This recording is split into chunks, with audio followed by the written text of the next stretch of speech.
Welcome back to the Community Resource Minute. I'm Todd Blayton, one-stop operator for the Kentucky Career Centers here in the Bluegrass.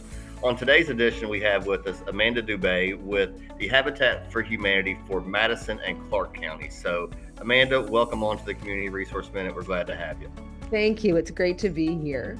I'd love to start by just sharing with folks what a habitat homeowner opportunity is, because a lot of folks are unfamiliar with that. And sometimes there's some misconceptions, because sometimes the folks think habitat gives homes away, and we don't give homes away. So I want to kind of answer that for just a moment. But what we do is we partner with families who make less than 60% of the area median income, and that varies depending upon the size of the family. And we help these families who wouldn't normally qualify for a traditional mortgage. We help these families get into a home and find the strength and stability that comes with home ownership. So what we do is we partner with these families to build a home with them. And then after the home is built, they purchase the home with an affordable mortgage. So what we do is we have a very modest amount of money that's due at closing when a person purchases their house of $1,500. So that's a significant difference right from the very beginning. And then we also make the mortgage payments affordable based on the household income of that family. And their mortgage payment will never be more than 30% of their monthly combined household income. Our houses are safe, decent, and affordable.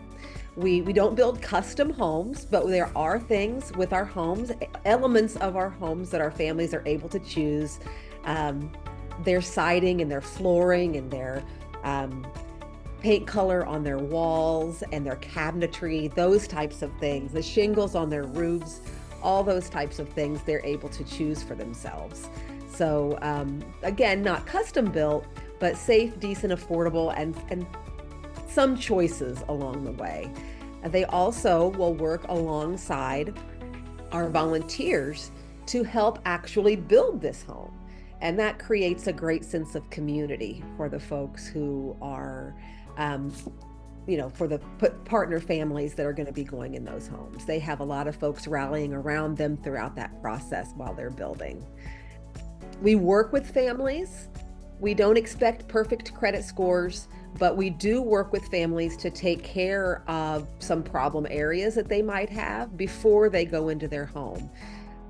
Thing that we want to do is to make sure that we are putting families in good situations. The last thing we want to do is put a family in a home that isn't ready for it yet.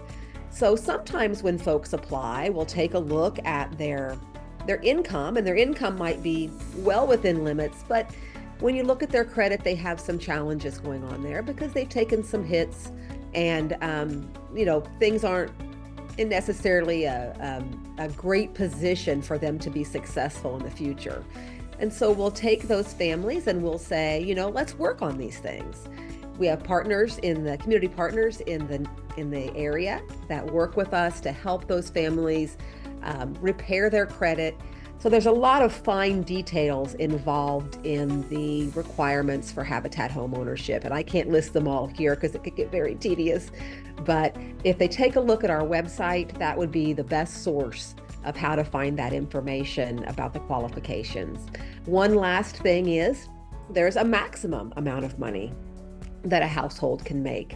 And this is because we want to make sure that we're serving families who wouldn't otherwise be able to get a home, a traditional mortgage. So we work with families that are 60% or less of the area median income. And those totals can also be found on our website at habitatmcc.org/apply. And how long do they have, Amanda? They open on Monday the 15th. How long is that window of application ownership or application, going? Sure, February the 16th. And that is a hard deadline. So if they're mailing that application back to us, it's a preliminary application that they'll find online, and they'll mail that back to us. And if they're going to mail it, you'll want to postmark that by the 16th of February. Wonderful. Well, Amanda, I do appreciate you coming on with us today. Thank you so much for providing that information to all the viewers. And if you're watching today's episode and you live in Madison or Clark counties and this interests you, please visit the website for any questions you may have and apply by the February 16th deadline.